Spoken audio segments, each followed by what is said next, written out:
Good afternoon. I'm about to continue. Raise your hand if you're able to hear me clearly. All right, that's good enough.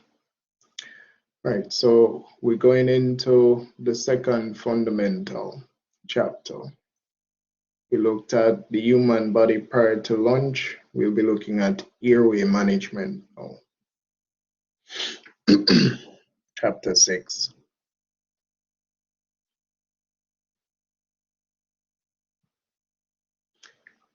One of the most important skills that you will learn as a EMR or EMS provider is to manage a patient's airway.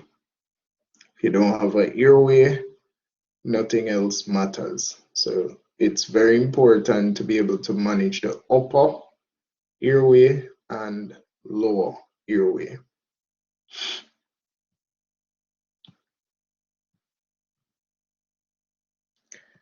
All right, introduction.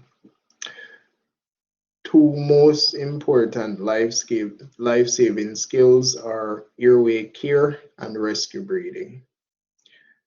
The ABCs consist of assessing and managing the patient's upper airway, assessing and managing breathing, which is the lower airway, and assessing and managing circulation.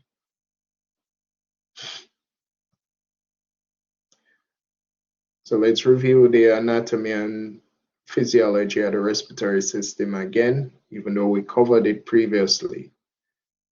The anatomy and function of the respiratory system. To maintain life, all humans must have food, water, and oxygen. Lack of oxygen, even for a few minutes, can result in irreversible damage or death. When there's a lack of oxygen in the body, it results in ischemia. We call that ischemia. Right? Or so low oxygen is hypoxia, lack of oxygen due to poor circulation is ischemia. If ischemia is not corrected, ischemia will lead to death. We call that infarction. So infarction is death, and death leads to necrosis. Necrosis means the tissue starts to rotten. The main purpose of the respiratory system is to provide oxygen and remove carbon dioxide from the red blood cells. The respiratory system is divided into the upper airway structures and the lower airway structures. And the upper airway structures consist of the nasopharynx.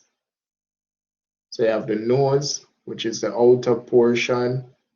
Then you have the nasal passage, which is the middle portion. And you have the nasopharynx, which is the posterior portion of the nose. Then you have the mouth, which is the anterior portion. Oral passage is the mid portion, and the oropharynx is the posterior portion of the mouth. The epiglottis is a leaf-shaped cartilaginous structure that is just above the vocal cords or larynx, and the purpose of the epiglottis is to prevent anything that is not air from entering the lungs. Now, collectively, the larynx, oropharynx, and nasopharynx forms what is referred to as the pharynx. And the pharynx is the posterior portion of the throat. So the larynx, oropharynx, and nasopharynx forms the posterior portion of the throat, which is the pharynx. The larynx is the dividing point between the upper and lower airway. So anything above the larynx is referred to as upper airway. The function of the upper airway is to warm, filter, and humidify the air that we breathe in. And that function is better carried out when we breathe through our noses and our mouths. Below the larynx, the lower airway structure, the lower airway structures include the trachea, which forms eventually leads to the bronchi, which divides into the right and left main stem. At the end of the bronchi, we have bronchioles, and at the end of the bronchioles, we have ear sacs, as the diagram depicts to the right. So that's the alveoli that with the ear sacs and the blood vessels. The right lung has 3 lobes. The left lung has 2 to facilitate the heart and the great vessels. The space between the lungs is referred to as the mediastinum. So the space where the heart and great vessels are found, that is referred to as the mediastinum. The carina is the bifurcation between the right and main stem bronchi. Just below the lungs, you have the diaphragm, which is an important skeletal muscle to the process of ventilation. Now, the lungs have a membrane around it. So the lungs have a membrane. That membrane has an inner lining and an outer lining. And within this membrane, there is fluid. The fluid is present to prevent friction when the lungs expand. And the name of that membrane is the pleural membrane. Now, the main function of the lower airway is to pull oxygen all the way down to the alveoli so that respiration can occur via diffusion. And in order for that to occur effectively, a patient must be able to ventilate properly. There must be enough oxygen available, and that oxygen must be able to diffuse. So the patient must have good ventilation, oxygenation, and respiration. In an unconscious patient lying on his or her back, and if a patient is found lying on their back, they are said to be in a supine position. In an unconscious patient lying on his or her back, the passage of air through both nose and mouth may be blocked by the tongue. So when a patient is fully unresponsive, the muscles that control the tongue relax. When these muscles that control the tongue relax, the tongue falls back into the ear passage, and it can either completely obstruct the airway or it can partially obstruct the airway. If it is a complete obstruction, there will be no sound. If it is a partial obstruction, you will hear snoring. So the first thing that we think about in a patient that is unresponsive, occluding the airway, is the tongue, and it can either be partial or complete obstruction. The tongue is attached to the lower jaw, A partially blocked airway often produces a snoring sound.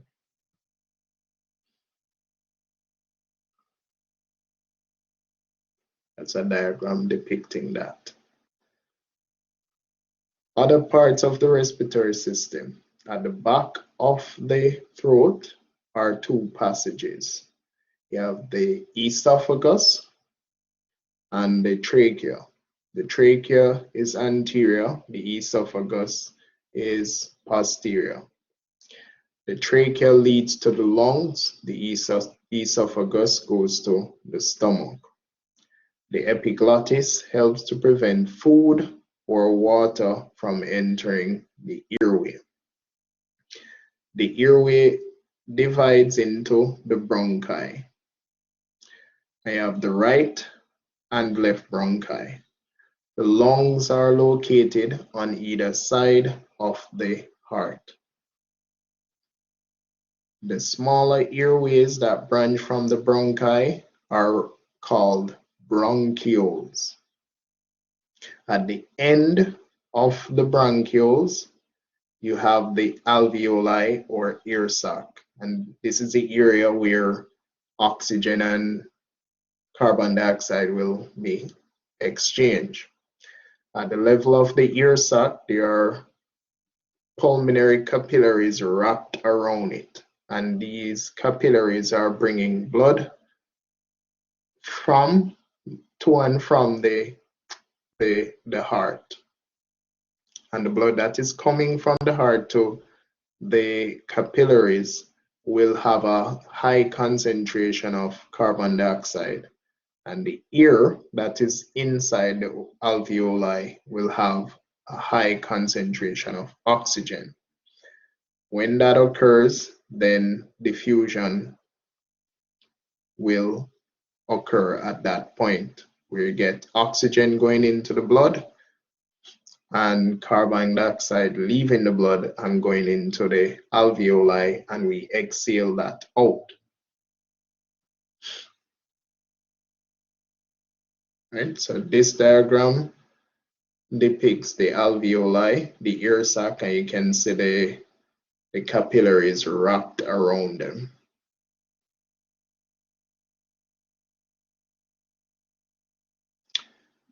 The lungs consist of soft, spongy tissue with no muscles. The movement of air into the lungs depends on the movement of the rib cage, so that's the chest muscles, and the diaphragm.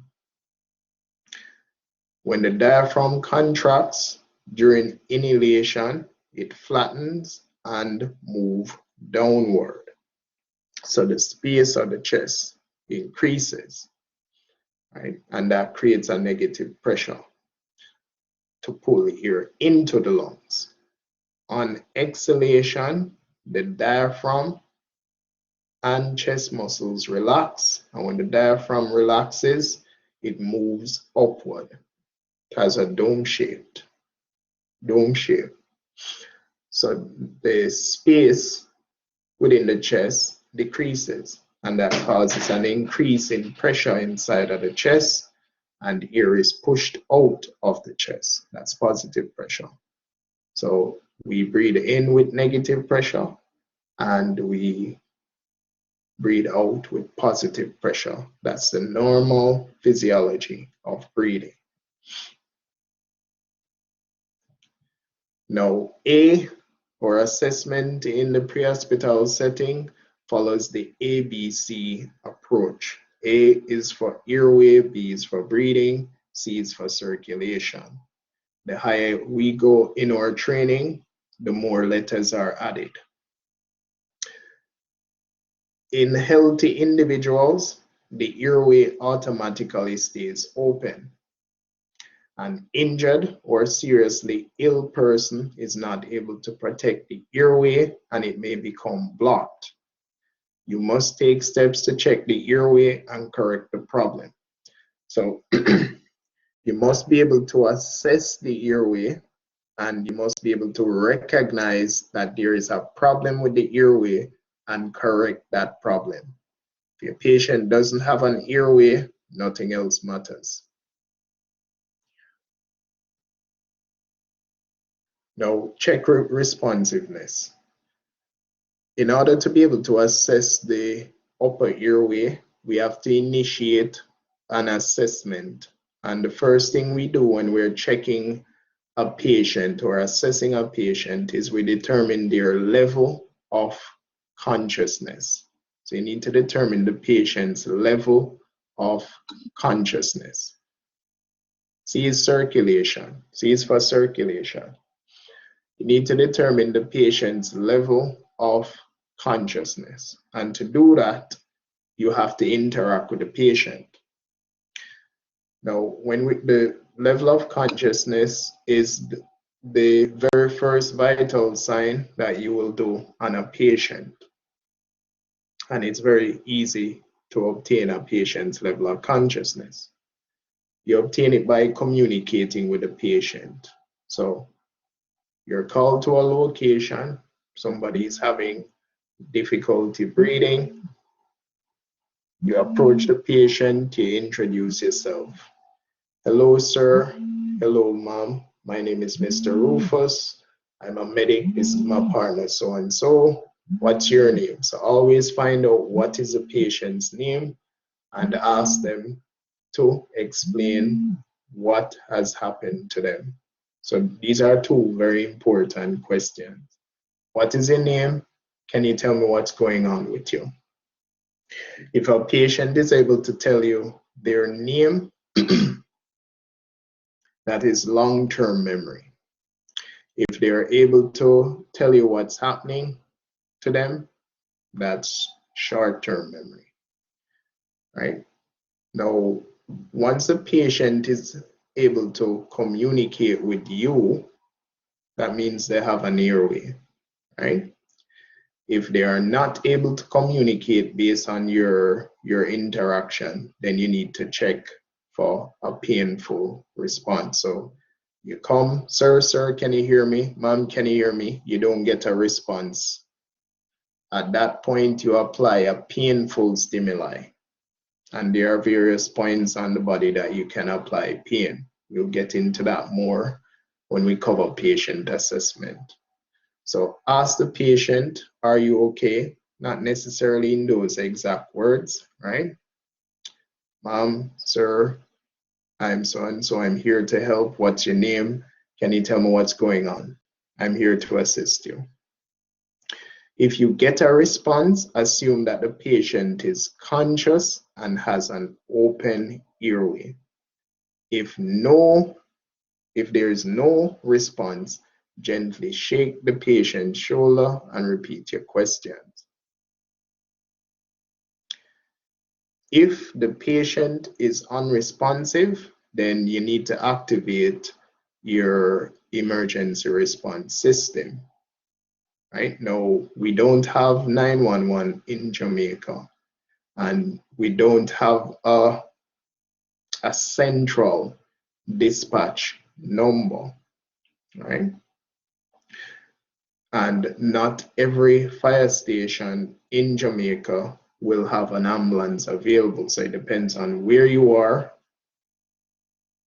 in the island and what is available to you. Now, the capital, Kingston, doesn't have an EMS response tied to the Jamaica Fire Brigade. And the difference is if the EMS response comes from the Jamaica Fire Brigade, then the person that's utilizing the service doesn't have to pay out of pocket. If the service is not available via the fire brigade, then a private ambulance would have to be contacted, and that's going to cost money. So these are important things to be able to work out, right, based on your organization in terms of what is the response plan. So you can't just dial 119 and get an ambulance here in Jamaica. It's not going to happen like that. And I think 110 is for ambulance, but it depends on the location and whether or not that station has an EMS response. And You may have to call that EMS station directly. So just some things to think about. If the patient is unresponsive, call 911 first before doing anything. Then position the patient by supporting the head and neck and placing the patient on his or her back. Right? So anytime you are going to manage a patient's ABCs, the ideal position to do that will be the patient in a supine position where they're lying on their back once they're unresponsive. Quickly scan the patient's chest for breathing and check for a pulse. If the patient has a pulse but is not breathing, then there is an airway problem. I didn't see that question. The name of the position is supine position. Right? So if the patient has a pulse and there is no breathing, then the patient has an airway problem. So we need to fix that. Now, to correct a blocked airway, S-U-P-I-N-E, supine.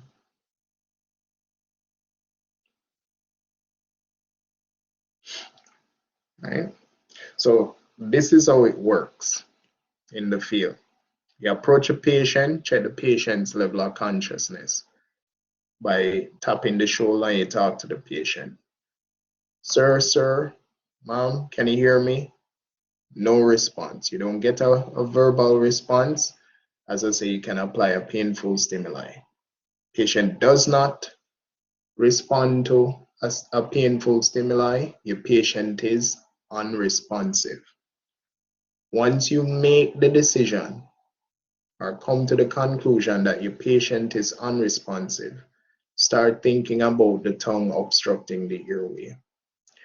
Once you determine that the patient is unresponsive, whatever assistance you are going to need, you need to request it before you do anything else to the patient. Once the patient is unresponsive and you request for help, the next step is to position the patient's airway. So when it comes to the upper airway, we position, ensure it is clear, look, listen, feel. So it's position, ensure it's clear, look, listen, feel. Now, one of the techniques for positioning a patient's airway to get the tongue out of the ear passage is the head tilt chin lift maneuver.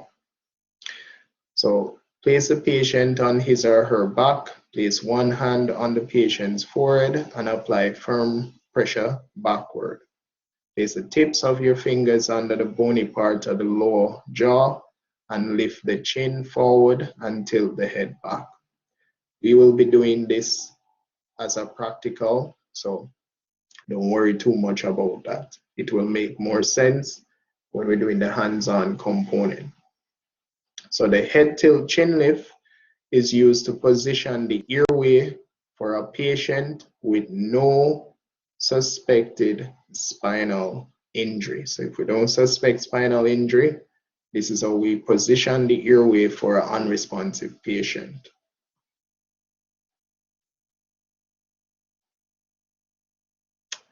Now, if we suspect that the patient may have a spinal injury, the technique that would be used to open the airway at that point would be the jaw thrust maneuver. And the purpose of the jaw thrust maneuver is to manipulate the lower jaw. So by manipulating the lower jaw, we're able to pull the tongue out of the ear passage. So you're able to open the airway without causing any shift in the patient's neck or spine. That's the purpose of it. So if you suspect a neck injury, place the patient on his or her back, place your fingers behind the lower jaw and move the jaw forward.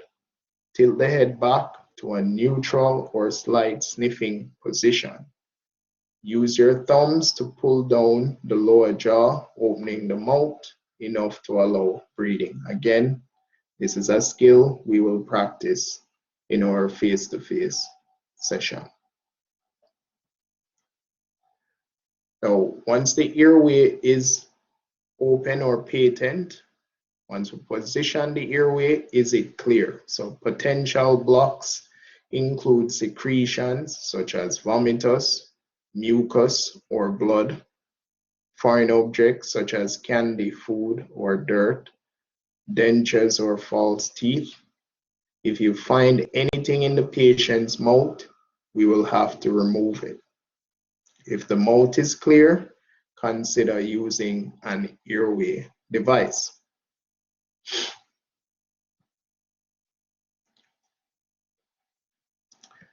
All right. So once we position the airway, if we see anything in the airway, fluid, foreign body, we will either turn the patient as a unit or turn the patient's head to the side, and we have to finger sweep to get that out. If you have a suction available, you can suction secretions. That might not be the case most times for EMRs. So rarely they have a battery operated suction device. They tend to have more manual suction devices.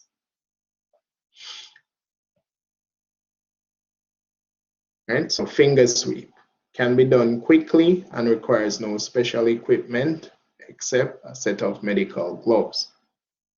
Suctioning, suction machines can be helpful in removing secretions.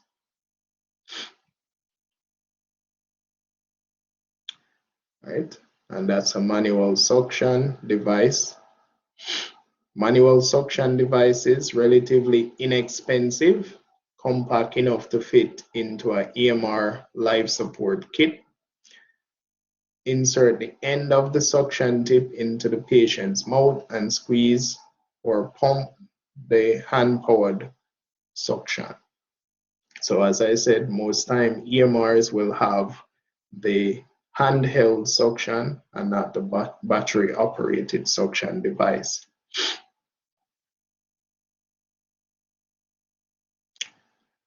Now, suctioning, mechanical suctioning, and this is specific to a suctioning machine, a suction machine or portable suction machine. Clear the patient's mouth with your gloved finger, turn on the suction device, and you have to be familiar with the suction device that you're using. If there is a large amount of secretions, then a rigid suction catheter is used. If there is minimal secretions or secretions from the nose, then a flexible suction catheter is used. Do not suction for more than 15 seconds at a time. Change the flexible tip and clear out deeper parts of the patient's throat. Now, even if fluid is present and you have to suction, there might be chunks that the suction device cannot pull, and you're gonna have to use your glove finger and remove that. So yes, airway management can get quite messy. And that's what the portable suction device looks like.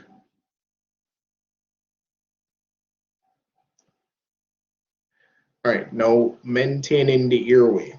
So after we have positioned, ensure that the airway is clear. As I said, the next step is look, listen, and feel. Is this patient breathing? Is there a pulse? For unconscious patients, continue holding the head to maintain the head tilt chin lift or the jaw thrust position.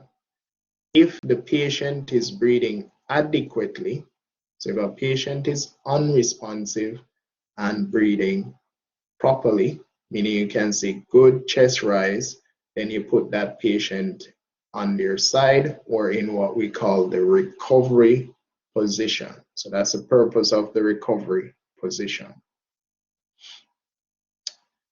Recovery position. If an unconscious patient is breathing and has not suffered trauma, place the patient in the recovery position. So it's for an unconscious patient with visible chest rise, good chest rise, and no trauma present. It helps to keep the patient's airway open, and it allows secretions to drain out of the mouth. And gravity will also pull the tongue out of the ear passage. So uses gravity to help keep the patient's tongue and lower jaw from blocking the airway. We will practice this when we are in our face-to-face session. To place a patient in the recovery position, roll the patient onto one side as you support the patient's head. Place the patient's face on his or her side so any secretions drain out of the mouth. Very easy. All right, now airway adjuncts. As EMRs, you are required to be familiar with airway adjuncts. And the purpose of airway adjuncts is to maintain the airway in order for you to breathe for a patient using both hands. So you have the oral airway, and it has two primary purposes. One, to maintain the patient's airway, and two, to function as a pathway for suctioning. So you have the oral airway, which goes into the mouth. I have the nasal airway, which goes into the nose. It is used, so the indication now, pay attention to the indication. So the oral airway is indicated for a patient that is unresponsive with no gag reflex, that's a vomiting reflex, and they have a ventilation problem. So the patient has poor chest rise or no chest rise. And I'm going to repeat that.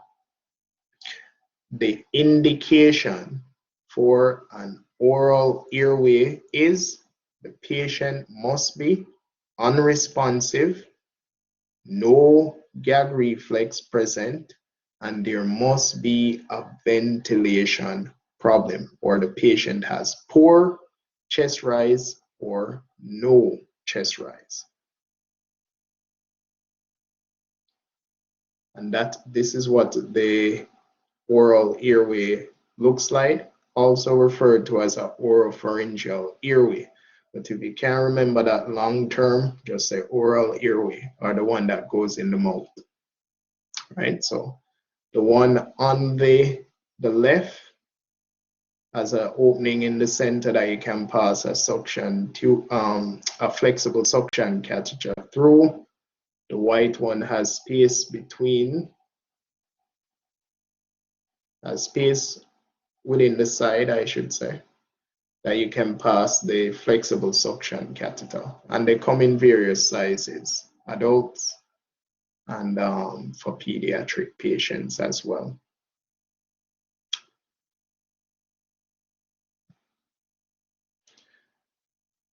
Continuing with the oral airway, it can be used with mechanical breathing devices, which in most cases, that is when we will always use a OPA. The patient is unresponsive. They do not have any chest rise. Gag reflex is absent, and we need to maintain the airway so that we can breathe for the patient, whether we are using a pocket mask or a bag valve mask device. And we will learn about all of these equipments. Select the proper size airway by measuring from the earlobe to the corner of the mouth in the position of function. And again, this is another skill we will be covering in person. And this is a skill that you will be evaluated on. So all of you must be able to demonstrate how to measure an OPA and insert it properly in a patient, and you must know the indication for its use. Right, now the nasal airway, or NPA. The nasal airway goes into the nose. It can be used both in unconscious and conscious patients, not a patient that is fully conscious though. It would be a patient that is semi-conscious. And these patients usually have or will always have a gag reflex present. Not as likely to cause vomiting. You cannot suction through a nasal airway. So the indication for the nasal airway is you have a patient with either decreased level of consciousness, or the patient is unconscious but a gag reflex is present, and the patient has a ventilation problem or poor chest rise. Let me repeat that again. So the indication for a nasal airway is the patient has a decreased level of consciousness, or the patient is unconscious with a gag reflex, and there is poor chest rise present, or the patient has a ventilation problem.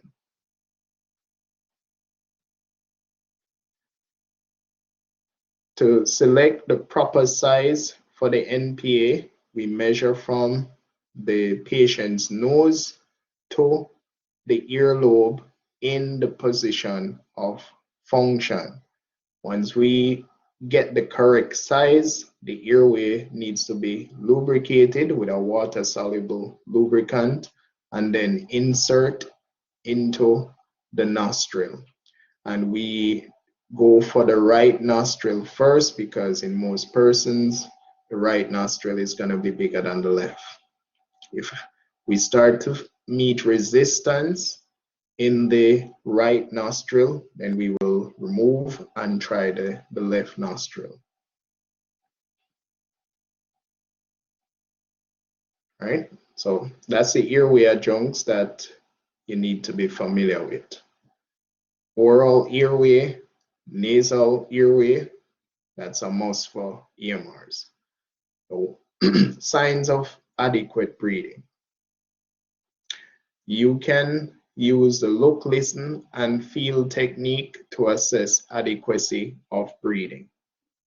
Look for the rise and fall of the patient's chest. Listen for the sounds of air passing in and out of the patient's nose or mouth. Feel the air moving on the side of your face.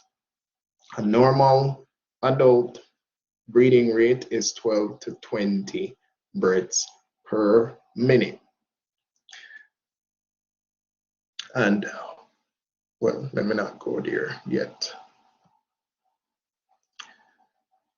Now, signs of inadequate breathing. So you need to know what is considered adequate breathing first, so that needs to be committed to memory.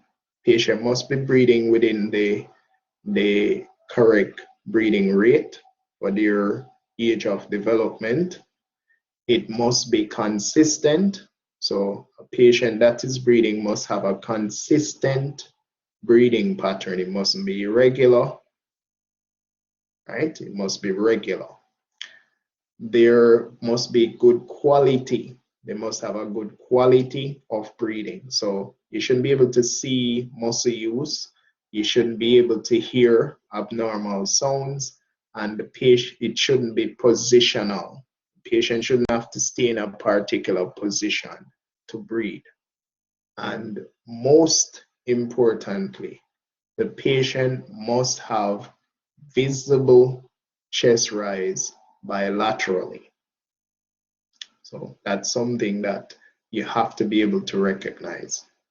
So when we look at a patient's breathing, we're thinking about how fast or slow the patient is breathing, whether it's consistent, whether we can see muscle use or hear abnormal sounds, whether or not the patient is in a particular position that they have to remain in to breathe properly, and whether or not you can see chest rise bilaterally, right? Any deviation from those things could mean that your patient has inadequate breathing. So signs of inadequate breathing, noisy respiration, wheezing. And when a patient wheezes, it means that their lower airway is constricted. Now, important point for you to understand, wheezing doesn't necessarily mean that your patient is asthmatic, right? So wheezing don't automatically mean that your patient have asthma, right? So not every asthmatic patient will wheeze, and not every patient that wheezes have asthma. So wheezing means that your patient's lower airway is constricted. That's what it means.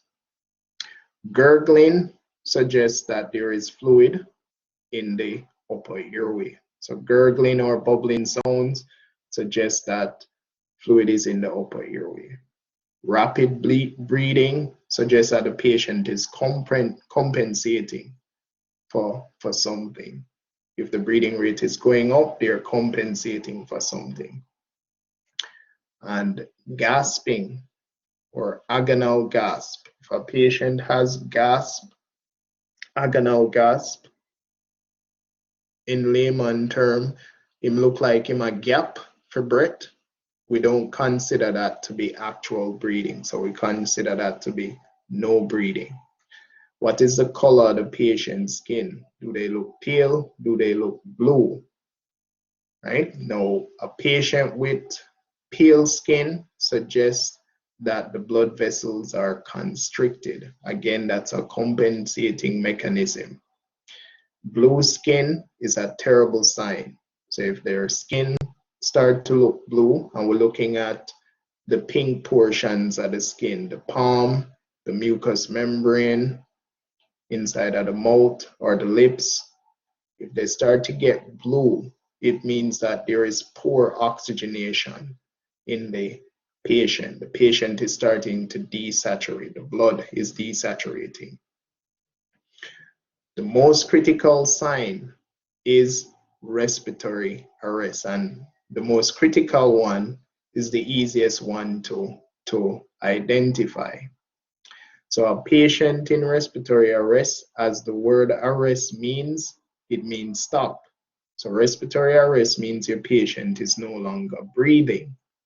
And if a patient is no longer breathing, you will not see any chest movement. You will not hear any breath sounds. You will not feel any air moving in and out of that patient's lungs. Now, very important point for you to note. If you position, so first step, and everything that we do in EMS is sequential. First step, you check the patient's level of consciousness. Patient doesn't respond and is unresponsive, you need to call for the help that you're going to need. Then you position the patient's airway, either using your head tilt chin lift or jaw thrust maneuver, depending on whether or not spinal injury is present. Once the airway is positioned, we check to see if it's clear. If there's something in the ear passage, if it's fluid, we turn the head to the side or turn the patient as a unit and clear that using our glove finger until suction is available. Once we have cleared the airway, then we look, listen, and feel.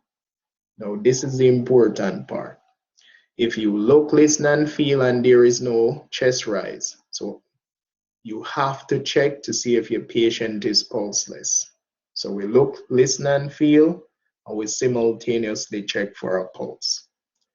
If there is no chest rise, your patient has an airway problem. Once you feel a pulse, you will evaluate the pulse.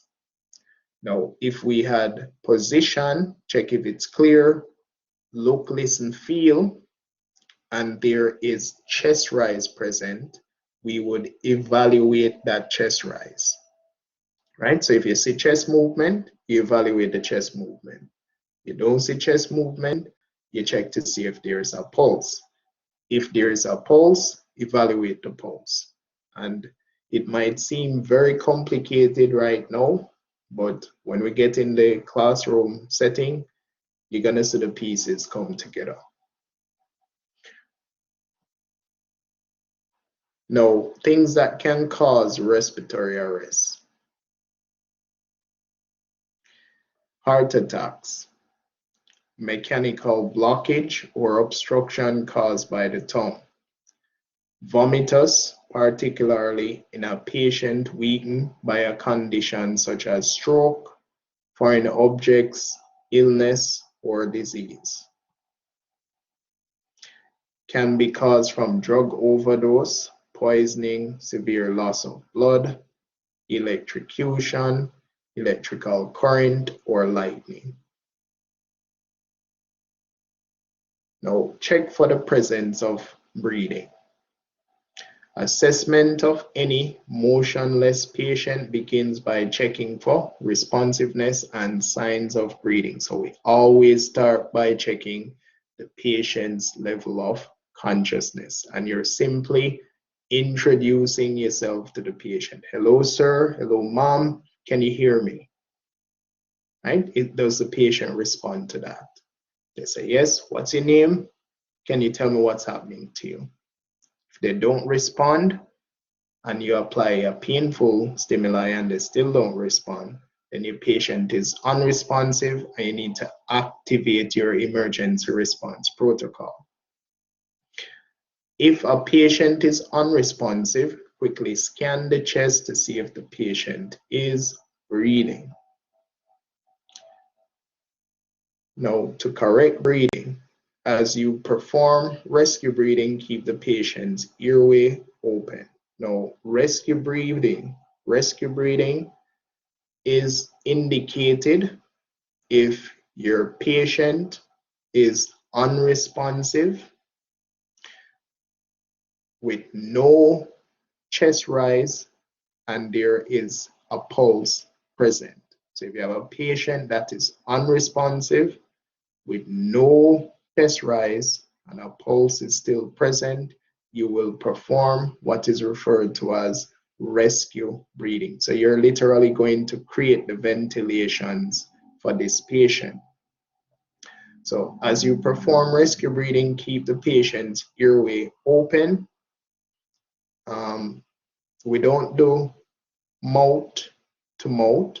So you would either use a pocket mask, and as EMRs, your organization needs to invest in pocket masks for all of you, or a face shield ventilation device, and I would say commit more to a pocket mask.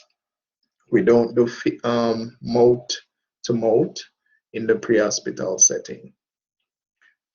Right? So you would use your commercial device, whether it's a pocket mask or a face shield or a BVM, and you're going to provide ventilations for that patient. If it's an adult, it is 1 breath every 5 to 6 seconds.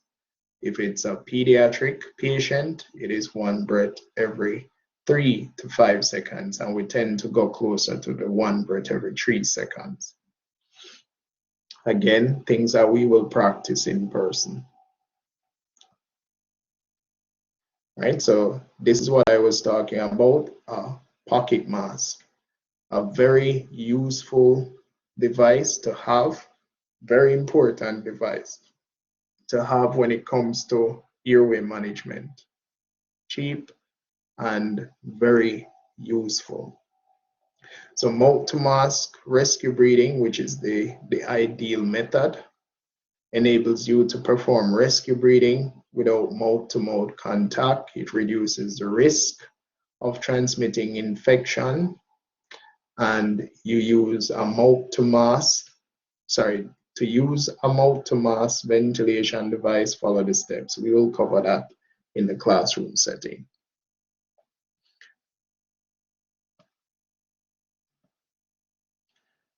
All right, now a mouth-to-barrier rescue breathing or a face shield device. Devices are small enough to carry in your pocket, and it consists of a port or hole you breathe into, a mask or plastic film that covers the patient's face. Provide variable degrees of infection control, but not as good as the pocket mask. Right? Mouth-to-mouth rescue breathing, not practiced in the pre-hospital setting. However, if you have a family member and you have made a decision that you want to breathe for them, and you can't get to your pocket mask or your face shield, then you can use mouth-to-mouth for your family member if you so choose, right, or desire. Now, when you're doing it for mouth-to-mouth, you have to pinch the nose and then you breathe into the patient, right? So that the ear don't escape.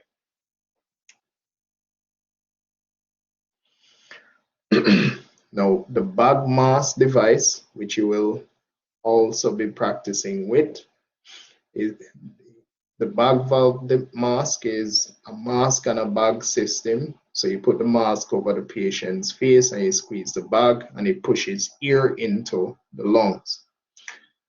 Place the mask over the face of the patient and make a tight seal. Squeezing the bag pushes air through one-way valve through the mask and into the patient's mouth and nose. As the patient exhales, a second one-way valve releases the air. And that is what it looks like. Now you have one person BVM technique or bag mask device technique, and you have two-person bag mask device technique. The preferred method is two-person technique.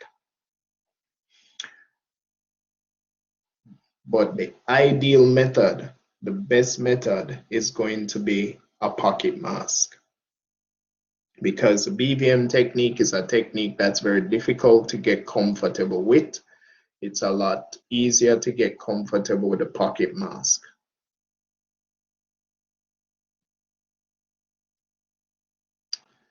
All right, now airway and breathing review. So let's review. Airway assessment. Check for responsiveness by shouting, "Are you okay?" or by just introducing yourself to the patient, right? If the patient is unresponsive, activate your emergency response protocol or call for EMS. Place the patient on his or her back, that supine position. Quickly scan the patient for signs of breathing and check for a pulse. If a pulse is present, correct a blocked airway. So if the pulse is present and there is no chest rise, there is an airway issue and we need to fix that. We will use the head tilt chin lift if there is no spinal injury indicated, and if there is a spinal injury, we will use the jaw thrust maneuver. Check the mouth for any secretions, vomiting, or solid objects. If any is found, then you need to attempt to clear it properly using a finger sweep technique. If there is no spinal injury present, turn the head to the side and you do your finger sweep. Spinal injury is present, we have to log roll that patient as a unit, and you're going to need persons to assist you. Correct a blocked airway with finger sweeps or suctioning. Maintain the airway by holding it open or by using an oral or nasal airway. And the oral airway is indicated if your patient is unresponsive, no gag reflex, and a ventilation issue is present. The nasal airway is indicated if your patient has a decreased level of consciousness or unresponsive with a gag reflex and a ventilation problem is present. Breathing, check for the presence of breathing while determining responsiveness. Correct the lack of breathing by performing rescue breathing using mouth to mask or mouth to barrier device if available. So again, the indication for rescue breathing is a patient that is unresponsive with a pulse and no chest rise is present.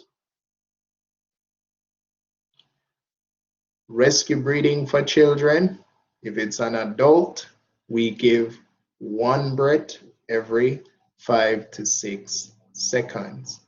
If it's a child or infant, we give 1 breath every 3 to 5 seconds. The younger the child, the closer we are to the 3 seconds.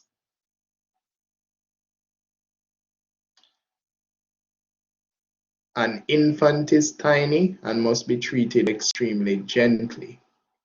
We'll go through all of that. All right, now airway obstruction. Causes of airway obstruction. The most common airway obstruction is the tongue. If the tongue is blocking the airway, the head tilt chin lift maneuver or jaw thrust maneuver should open the airway. Food is the most common foreign object that causes an airway obstruction. If a foreign body is lodged in the ear passage, you must use other techniques to remove it. And this is where CPR comes into play, CPR protocols. And that is going to be a requirement for you guys to complete this course. Right? So you're going to be required to do a BLS course for healthcare providers. So that's CPR with the use of an AED. And there's a portion of that course that covers airway obstruction.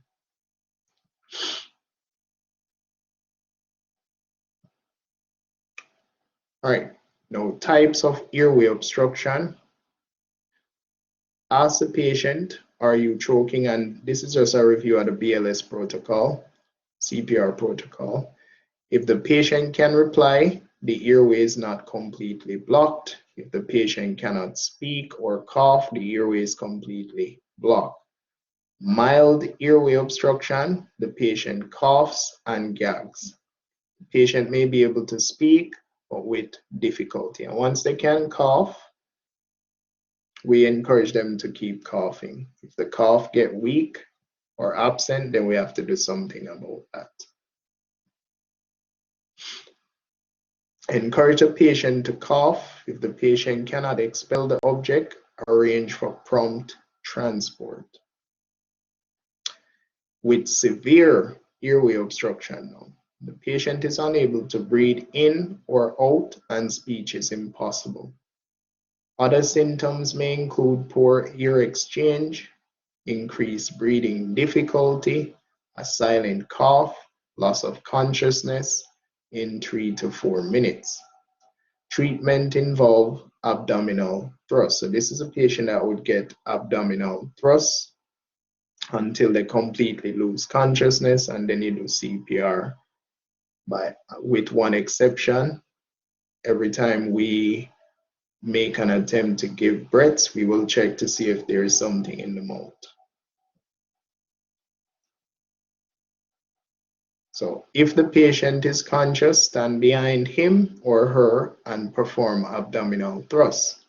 To assist a patient with a complete airway obstruction, again, these are things we will cover practically. perform CPR on a patient who has become unresponsive. And the only exception is going to be before we give that breath or breaths, we need to check to see if the object is visible in the patient's mouth. All right, now airway obstruction in a child. And what I'm covering now is what you will cover in your BLS. So it's something you will cover in the actual course. This is just a review. Airway obstruction in a child, tilt the head back just past the neutral position. If the child becomes unresponsive, perform CPR for 5 cycles before activating the EMS system. Airway obstruction in an infant, if the infant has an audible cry and the airway is not completely obstructed, use a combination of back slaps and chest thrusts. So it's 5 chest thrusts, turn them over, 5 back slaps between the shoulder blade to push the object out. If the infant becomes unresponsive, ensure that the EMS system has been activated, begin CPR, continue CPR until more advanced EMS personnel arrive. All right, so now let's look at oxygen. Now, for this course, for the scope of this course, I will not be teaching you how to utilize an oxygen cylinder. You just need to be familiar with it. So we have oxygen cylinders that we carry on the unit or ambulance, and you will see them in the hospital. The oxygen is compressed to 2000 psi and stored in a portable cylinders. The portable oxygen cylinders used by most EMS systems are either the D or E size. Depending on the flow rate, each cylinder should last for at least 20 minutes. So there is a regulator attached to the oxygen cylinder, and the purpose of that regulator is to reduce that 2000 psi to about 70 to 50 psi, and then we can titrate it to a specific flow rate based on the oxygen device that we're using. Right, so pressure regulator or flow meter, single unit attached to the outlet of the oxygen cylinder. It can be adjusted to deliver oxygen at a rate of 2 to 15 liters per minute. So it can be low flow to high flow. And the devices that we use in EMS for supplemental oxygen administration will be the nasal cannula and face mask. And when we meet face to face, I'll show you what that looks like. So nasal cannulas and face masks ensures the oxygen is delivered to the patient and is not lost in the ear. Nasal cannulas are used to deliver medium concentration of oxygen. So the nasal cannula goes into the nose. A face mask is placed over the patient's nose and mouth to deliver oxygen. Non-rebreathing masks are most commonly used by EMRs. All right, now safety considerations. Oxygen actively supports combustion and can quickly turn a small spark or flame into a serious fire. All sparks, heat, flames, and oily substances must be kept away. The pressure in an oxygen cylinder can cause an explosion if it is damaged. Oxygen cylinders should be kept inside sturdy carrying cases. All right, now, as I said, this is a skill that I will not be evaluating you on. You just need to be familiar with the device. So not going to go through the steps, just understand that the regulator that is used for the oxygen cylinder It uses a pin indexing system, so that regulator can only be attached to oxygen cylinder based on the pins lining up with the holes on the cylinder. Right? And I'm not going to go through the steps because I'm not going to evaluate you on that. You just need to be familiar with the supplemental devices. So you need to know what a nasal cannula looks like. You need to know what the flow rate of a nasal cannula should be and how you put it on a patient if an oxygen cylinder is present. So the nasal cannula delivers low flow oxygen at 2 to 6 liters per minute in a concentration of 35 to 50% oxygen. Adjust the liter flow to 6 liters per minute and then apply the cannula to the patient. Now in the field, so even though the range is 2 to 6 liters per minute, in the pre-hospital setting, so in real life, if you're using a nasal cannula on a patient, do not exceed 3 to 4 liters. Right? So if you are thinking about going beyond 3 to 4 liters, then might as well you go with high flow for your patient. So at the higher end, the nasal cannula burns, right? It burns and it can irritate the mucous membrane.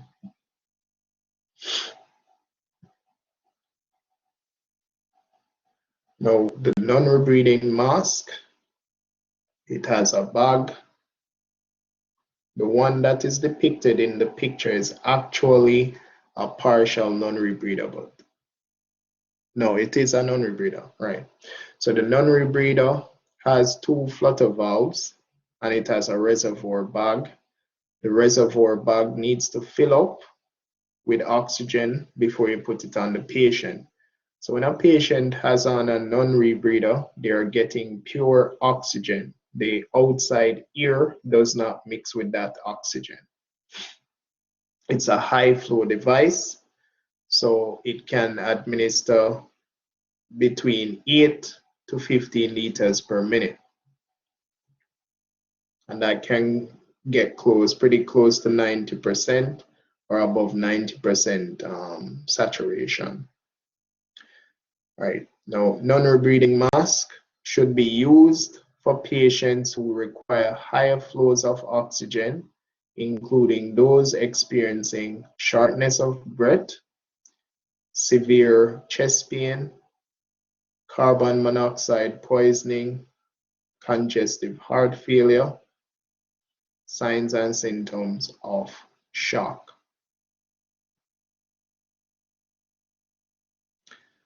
Now, hazards of supplemental oxygen. Supplemental oxygen must be used carefully so that you, your team, and patient remain safe. You will need additional classwork and practical training before you are ready to administer oxygen in emergency situation, which is what I was stating before. The scope of this course and what is required for your organization in order for me to properly teach you how to handle an oxygen cylinder, I would need about 2 or 3 more weeks. So it is not something I am going to be covering with this course. Just need to be familiar with the devices. All right. Now, pulse oximetry. I think it was Karine that had asked about the pulse oximeter. Pulse oximetry is used to assess the amount of oxygen saturated in the red blood cells. The pulse oximeter consists of a sensing probe and a monitor. The monitor displays the percent saturation of the patient's blood, so it measures the oxygen concentration of the cells that are moving within the capillaries. And a normal reading is above 95%. Anything below 95% is considered abnormal. And if it drops below 90, that suggests hypoxia, which is low oxygen, right? And once the patients start to get hypoxic, they desaturate within seconds.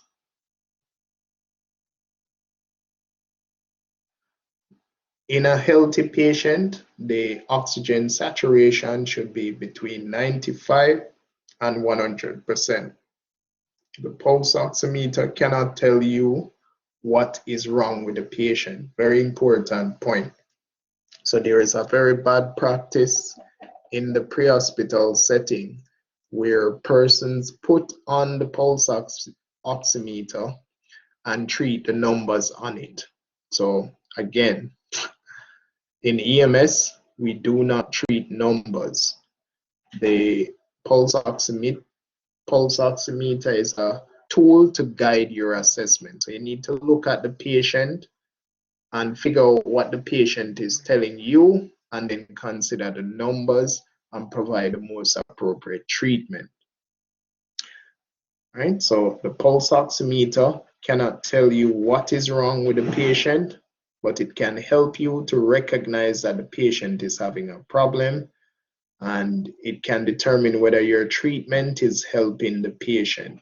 So one of the things that we practice in the pre-hospital setting is that, especially for medical patients, when we're going to give them oxygen in the field, we find out what their baseline pulse ox reading is. So we find out what the pulse ox reading is on room air, and then we compare that to what it is when we put them on oxygen to determine if the patient is trending upwards or trending down.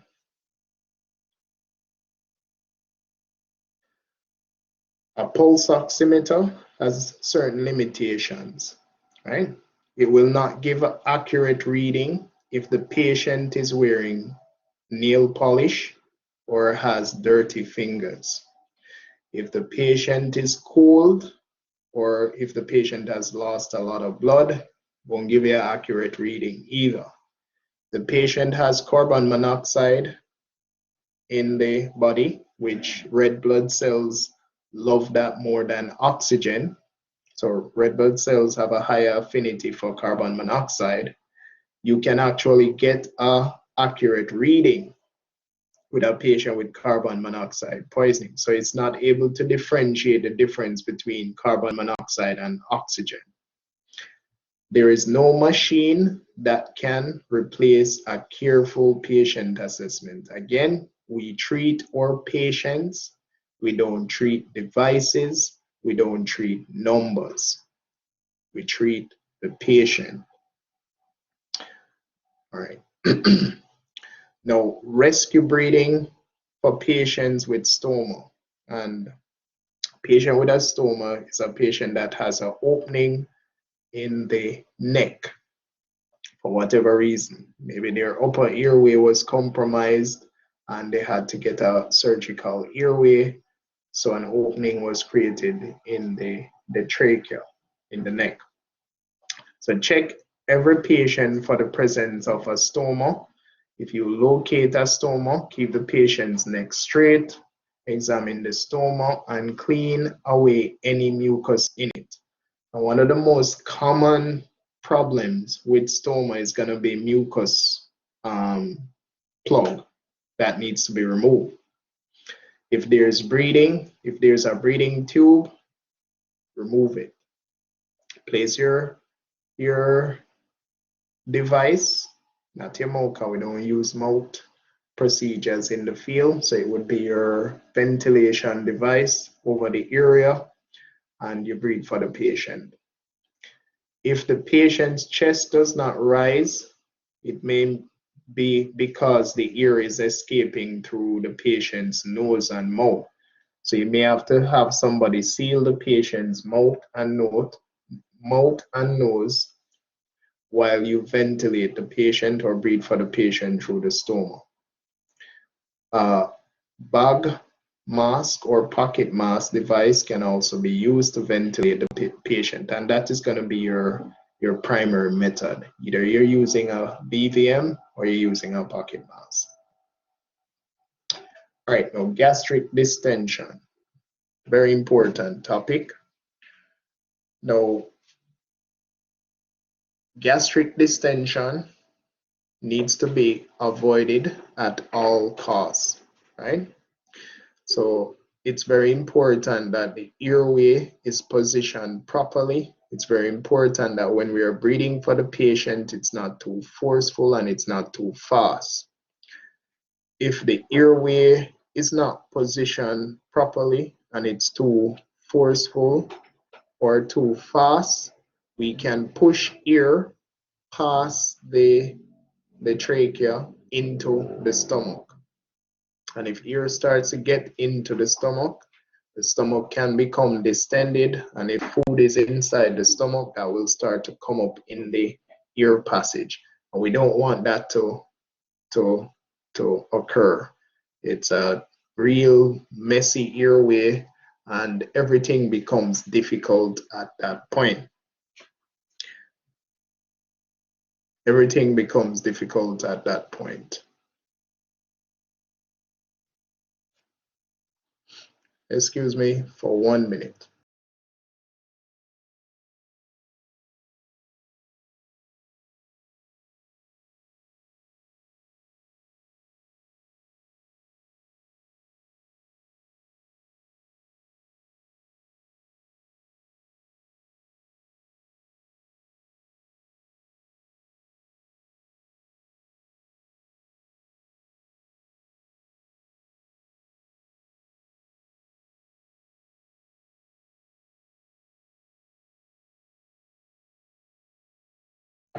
All right, sorry about that. I'm back. One of my very first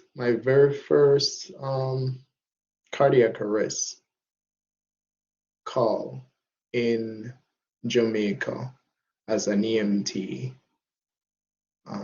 is an experience I will never forget. Right? We got a call to a location. The husband called stating that his wife was not responding. Right? Took us a while to find the location.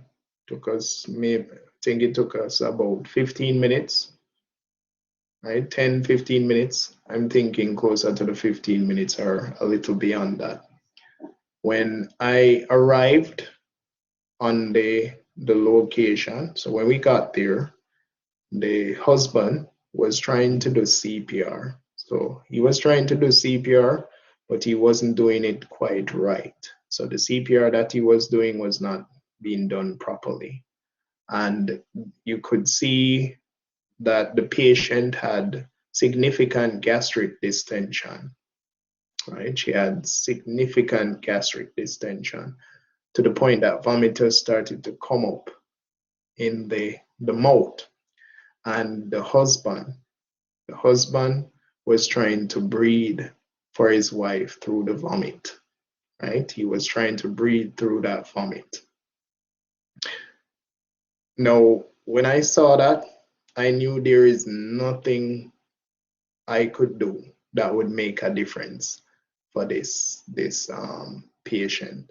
But I still did my job. So there was no way I could start to manage her airway without clearing the distension. So I couldn't go to LOC, positioning, look, listen, feel, and all of that, because the stomach was distended. So if I try to pass air in, it's going to meet resistance and just make the distension worse. So I had to turn that patient on her side and created some tension on the abdomen. And as the vomitus came up in the mouth, I had to remove it with my glove finger. Couldn't suction it because it was chunky. It was chunky vomit. So I had to finger sweep that out. And I would say it took about 10 minutes for me to properly clear that distension. 10 minutes.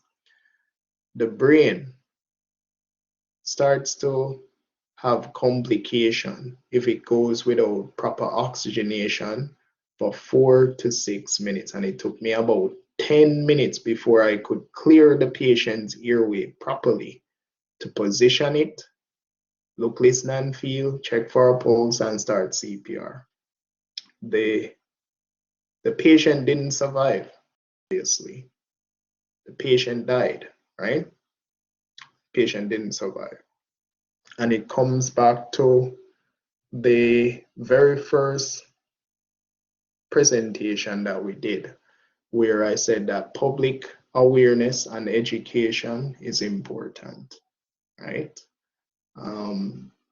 Some persons go through a CPR course, and after that, they never do another one.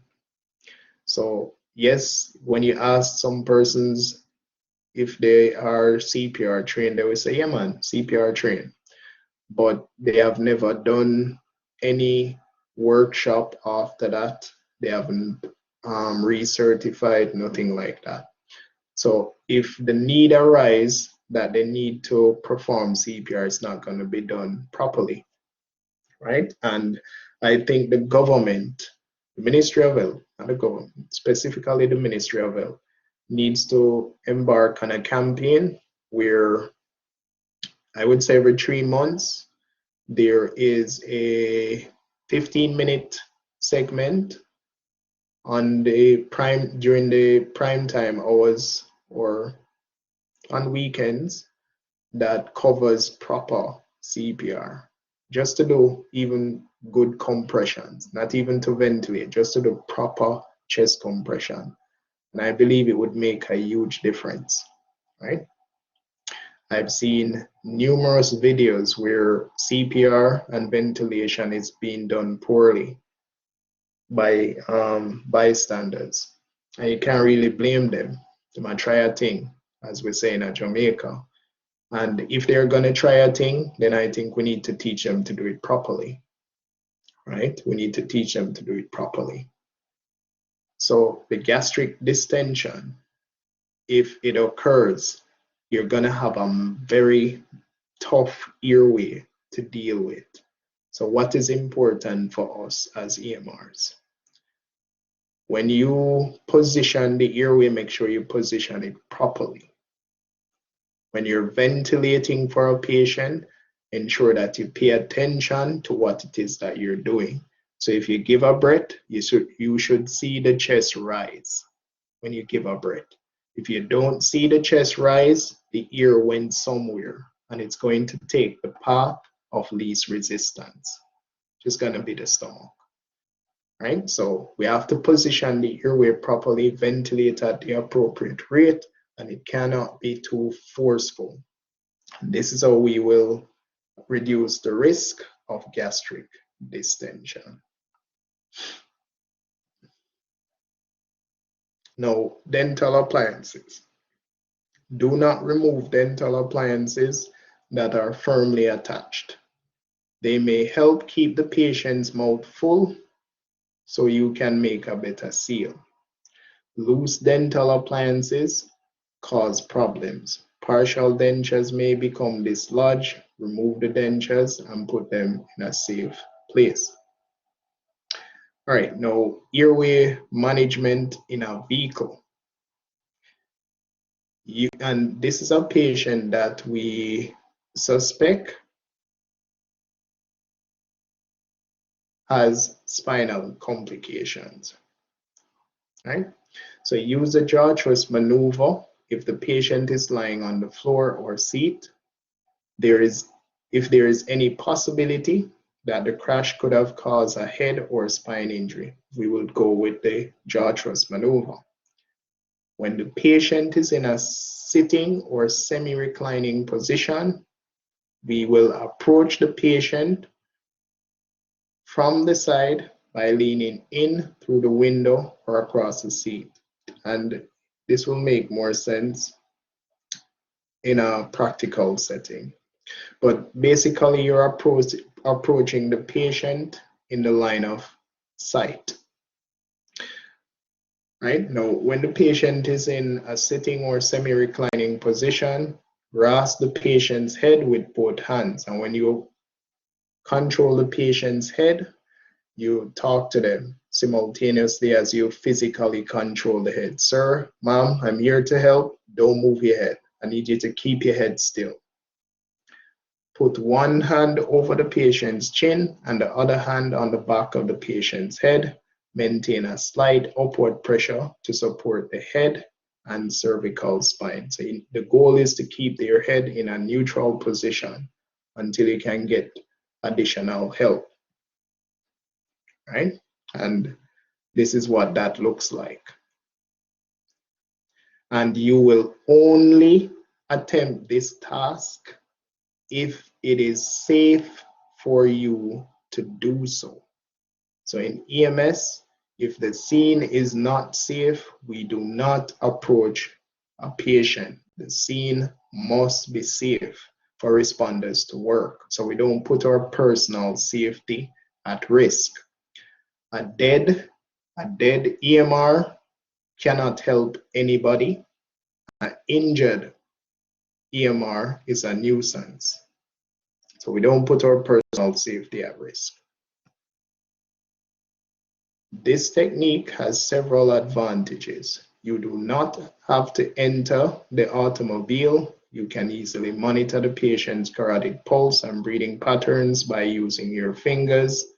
This technique stabilizes the patient's cervical spine and it opens the patient's airway. Right? And that would bring us to the end of the airway chapter. Going to the summary. Now, the main purpose of the respiratory system is to provide oxygen and to remove carbon dioxide from the red blood cells as they pass through the lungs. When a patient experiences possible respiratory arrest, check for responsiveness, open the blocked airway using the head tilt chin lift or jaw thrust maneuver, check for fluids, solids, or dentures in the mouth, and correct the airway if needed using finger sweeps or suction. Maintain the airway by continuing to manually hold the airway open by placing the patient in the recovery position or by inserting an oral or nasal airway. If the airway is obstructed, in a conscious adult or child, kneel or stand behind the patient and perform Heimlich maneuver. Administering supplemental oxygen to patients showing signs and symptoms of shock increases the amount of oxygen delivered to the cells. Pulse oximetry is used to assess the amount of oxygen saturated in the red blood cells. Question 1. After opening the airway of a patient who has a pulse but is unconscious, you should. If you have the answer to that question, just raise your hand and go ahead.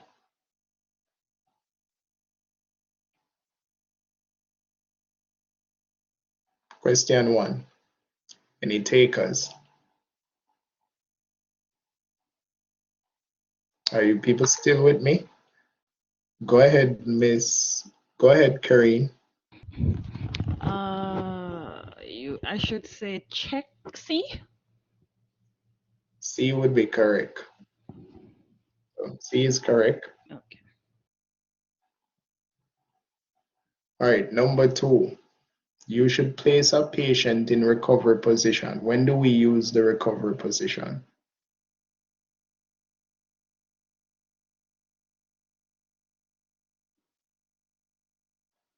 Not you again, Karine, somebody else. Go ahead, Michelle.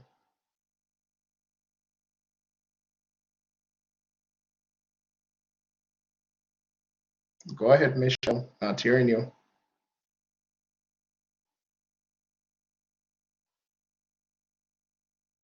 Oh, our mic not working again. Why you answer?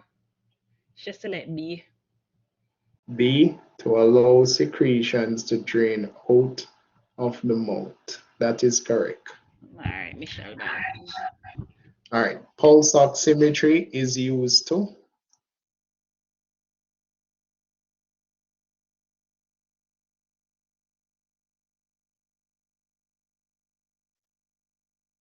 any takers? Not Michelle, not Karine. Ah, A. Go ahead. A. All right, that sound like A as in apple. All right, that is correct. All right, so who am I hear nothing from yet? Mr. Walker, present or absent? Present. All right, which patient would you use a head tilt chin lift for to open the airway? A patient that doesn't have any spinal injury. That is correct. Thank you. Mr. Hawthorne, what is the purpose of the jaw thrust maneuver?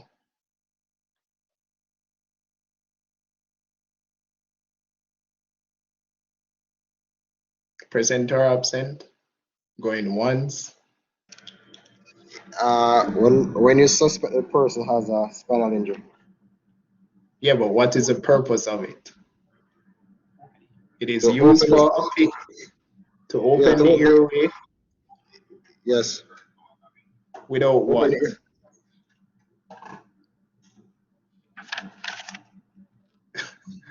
To open the airway without we miss the without causing without what? Causing shifting of the what? to the spine. Okay. Yeah. All right. All right, Mr. Allen, if your patient is unresponsive, so think about this question very carefully. If your patient is unresponsive, has a pulse with no breathing, which airway adjunct would you use, Mr. Allen?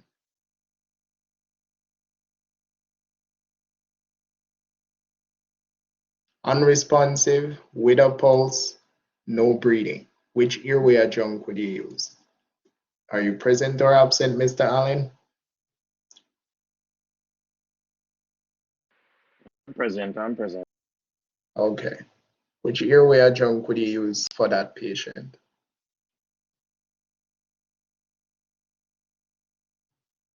So is a person have a pulse? Right, the patient has a pulse, is unresponsive with no chest rise. Would you use a OPA or a NPA?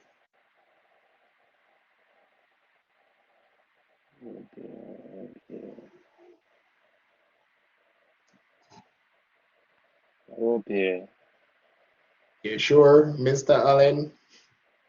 You know, sound like you're sure, you know. The No, I'm not OPA, confident. I'm not confident with that one. right?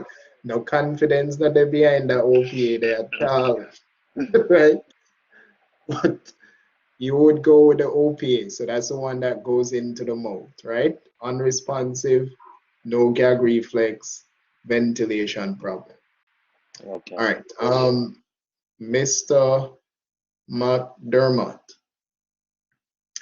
if your patient is semi-responsive, so if your patient is semi-responsive with good chest rise, which position would be appropriate for the patient?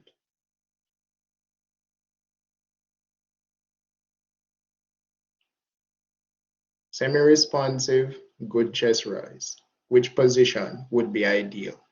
Are you present, Mr. McDermott? Present or absent? I am present.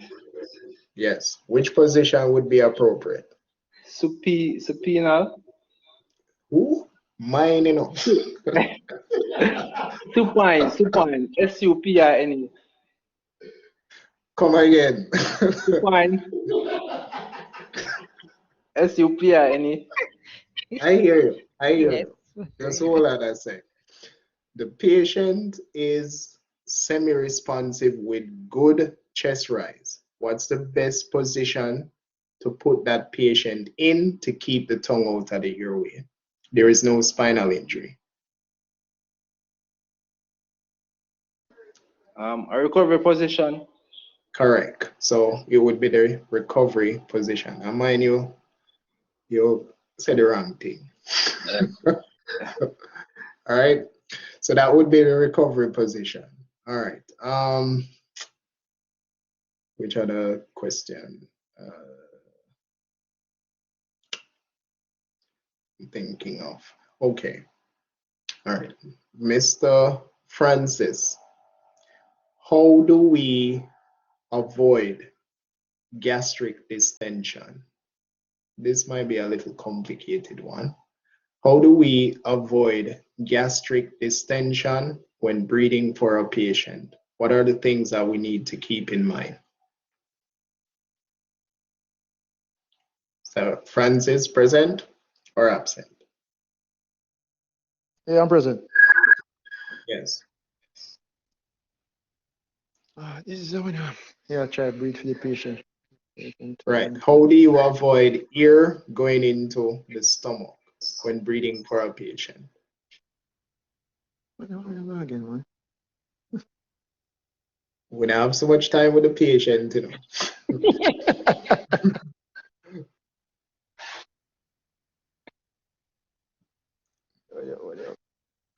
All right. So you tell me if this is appropriate or not.